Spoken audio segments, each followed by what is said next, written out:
कथा कहती है नहीं। जैसे एक सेठानी किसी नौकरानी को डांट दे,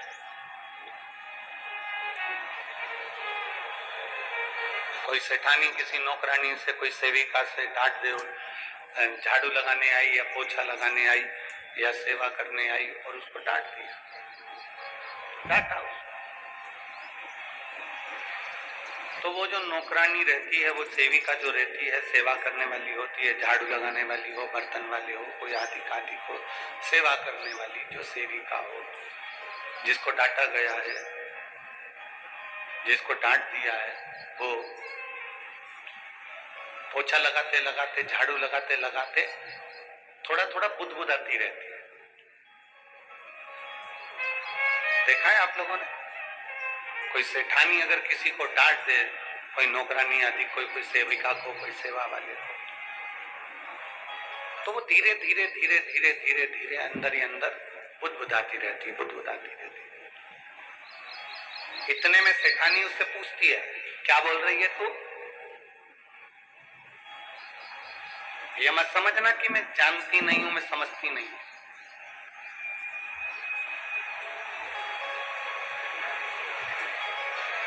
तो ये मत समझना कि मैं जान नहीं रही हूं, तो मनी मन कुछ बुदबुदा रही है, बोल जल्दी से क्या बोल रही है। सेठानी ने डांटा और नौकरानी अंदर ही अंदर थोड़ा थोड़ा बुदबुदा रही है, बुदबुदा रही है, कुछ कुछ बोलती जा रही है और अपना काम करती जा रही है, झाड़ू लगा रही है, पोछा लगा रही है। फिर पूछा सेठानी ने, मैं सब जानती हूं, तो कुछ ना कुछ बोल रही है, सही बता क्या बोल रही है, क्या बुदबुदा रही है, क्या मन में बोल रही है? पर नौकरानी बताती नहीं, सेविका बताती नहीं, चाकरी बताती नहीं कि मैं क्या बुदबुदा रही हूं।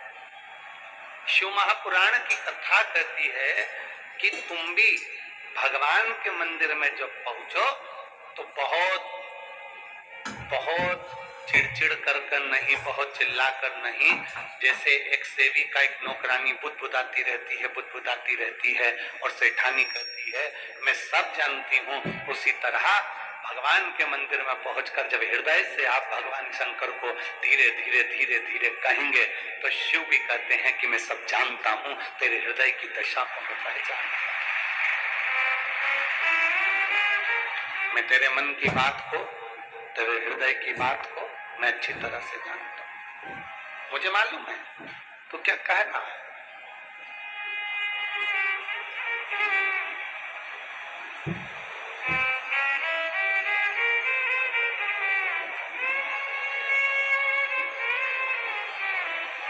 शंकर भगवान के नाम के आगे ईश्वर लगा हुआ है। आप कोई भी नाम बोल दो जो आपको याद है, कपिलेश्वर, महेश्वर, कुबरेश्वर, गोपेश्वर, चंपेश्वर, आप कोई भी नाम बोलोगे, शिव जी के नाम के आगे ईश्वर जुड़ा हुआ है। किसी भी नाम का आप उच्चारण कर लीजिए। शिव महापुराण की कथा कहती है कि भगवान शंकर का कोई भी नाम पुकारोगे आप, अक्षेश्वर बोल लो, आप लक्षेश्वर बोल लो, आप अग्निश्वर बोल लो, आप विपलेश्वर बोल लो, कपिलेश्वर बोल लो, कुबरेश्वर बोल लो, तुम्हारी मर्जी पड़े, जिस नाम को तुम्हें पुकारना पुकारो, उसके पीछे ईश्वर लगाओ। इसका मतलब क्या?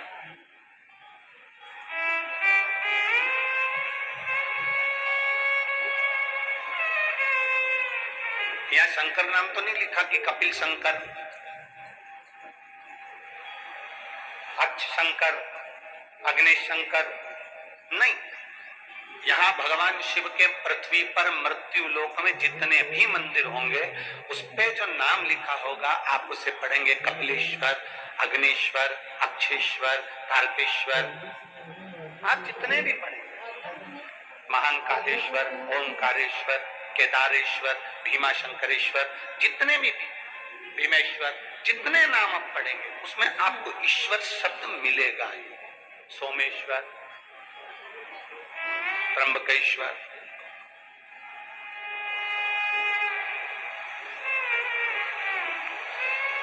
ऐसा कोई शिव का नाम नहीं जिसमें ईश्वर शब्द नहीं जुड़ा। क्यों? किस लिए? वो ईश्वर शब्द का संबोधन किस लिए? क्यों? राम जी के नाम के आगे कोई ईश्वर शब्द नहीं लिखा, भगवान श्री राम। भगवान कृष्ण के आगे कोई ईश्वर शब्द नहीं लिखा, भगवान श्री कृष्ण। भगवान नारायण के नाम के आगे ईश्वर शब्द नहीं, भगवान श्री नारायण। भगवान श्री हरि। केवल एक शिव ऐसे हैं जिनके नाम के पीछे ईश्वर शब्द जुड़ा हुआ है। कुंभेश्वर, अक्षेश्वर, अग्नेश्वर, पिपलेश्वर, केदारेश्वर, महाकालेश्वर, ऐसे ओमकारेश्वर, कुबरेश्वर, ईश्वर शब्द जुड़ा हुआ। ईश्वर शब्द से मतलब क्या? जितने लोग भारत की भूमि के ही नहीं विदेश में भी बैठकर अगर आस्था चैनल के माध्यम से जो शिव महापुराण की कथा सुन रहे हैं, आपके बच्चे भी एक दिन आपसे प्रश्न कर सकते हैं कि ये सारे भगवान के नाम राम जी है, कृष्ण जी है, और शंकर जी के जितने मंदिर जाओ उसके नाम के आगे ईश्वर क्या जुड़ा हुआ? ईश्वर किस लिए? क्या कारण है जो ईश्वर नाम जुड़ा हुआ है? तो कहा शिव महापुराण की कथा कहती है, गर्ग संहिता कहती है, और भगवान शंकर की स्कंद पुराण सुंदर काशी खंड में वर्णन करती है कि भगवान शिव को विश्वेश्वर कहा गया, कुंदेश्वर कहा गया, अक्षेश्वर, लक्षेश्वर कहा गया। ईश्वर शब्द से मतलब ये होता है कि भगवान शंकर के शिवलिंग के पास जब कोई मनुष्य पहुंचता है, वो अपने मुख से कुछ कह पाए ना कह पाए, और जैसे ही शंकर के शिवलिंग के करीब में पहुंचा या शंकर के शिवलिंग के सामने से भी निकल गया, तो भी शंकर उसके हृदय की बात समझ जाते हैं और उसका भंडार भर देते हैं। ईश्वर शब्द ही वह शब्द है।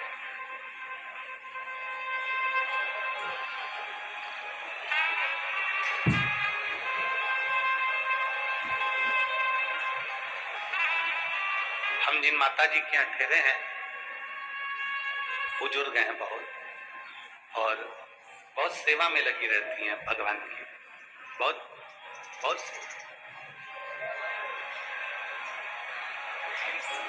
और उनकी भक्ति के कारण उनके चेहरे का तेज भी बहुत है। बुजुर्ग है।